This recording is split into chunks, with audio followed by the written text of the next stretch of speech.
রাজশাহীর আমকরালি সে তো মধুর থেকেও বেশি মধু।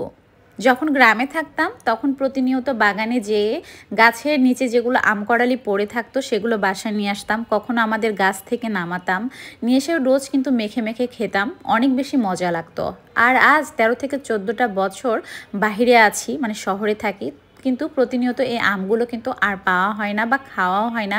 যখন বাসায় যাই তখন হয়তো খাওয়া হয় 2-1 দিন, কিংবা যখন বাসা থেকে আব্বু আম্মু আসে তখন কিন্তু আমগুলো নিয়ে আসে, তখনই খাওয়া হয়।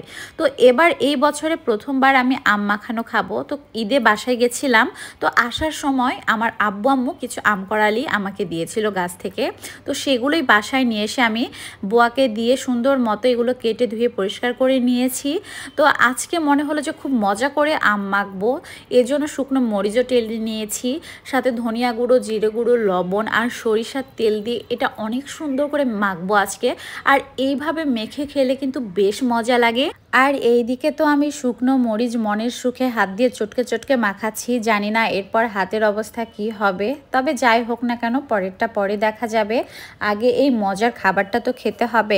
আমার এই আম মাখানো দেখে বা খাওয়া দেখে যদি কারো মুখে পানি চলে আসে তাহলে কিন্তু নিজ দায়িত্বে সে আম মেখে খেয়ে নেবেন।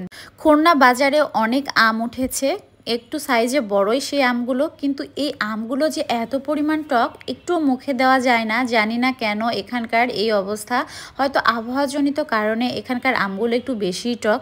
তবে যাই বলেন না কেন, আমাদের রাজশাহী আমের সাথে আর কোথাকার আমের কোনো তুলনাই হবে না। আমাদের রাজশাহীর আম কিন্তু সত্যি সত্যি মধুর থেকেও বেশি মধু। এই চিরন্তন সত্য কথাটা কিন্তু কম বেশি সবাই জানে, যারা খেয়েছে তারা তো জানেই, আর যারা এখনও রাজশাহীর আম খান নাই তারা অবশ্যই লাইফে একবার হলেও রাজশাহীর আম কিন্তু ট্রাই করে দেখবেন, সারা জীবন আপনার মনে থাকবে।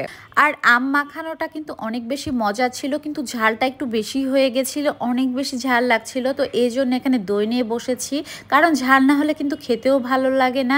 আমার তো বাসা থেকে আসা প্রায় 1 সপ্তাহ বেশি হয়ে গেল, এখন হয়তো আমের সাইজটা একটু বড় হয়েছে।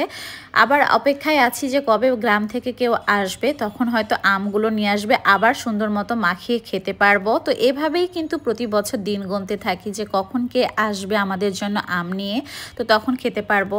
এইদিকে ইভানের বাবা গরুর দুধ নিয়ে আসছিল, তো একটা বোতলের ছিপি খুব ভালোভাবে লাগানো ছিল না, তো আমি এটা খেয়াল করিনি, জাস্ট হাত দিয়ে টানতে লেগেই এরকমভাবে অনেকটা দুধ কিন্তু নিচে পড়ে গেছে, মনটা ভীষণ খারাপ হয়ে গেল। তো এগুলো আমি রান্নাঘরে নিয়ে চলে আসলাম। আসলে এভাবে বয়ামে তো রাখা যাবে না, ফ্রিজে অনেক বেশি জায়গা লাগবে, এই জন্য ছোট ছোট বোতল আগে থেকে ক্লিন করা ছিল, 1 লিটারের, হাফ লিটারের, তো এগুলোতে ঢেলে ঢেলে এখন রাখা হবে।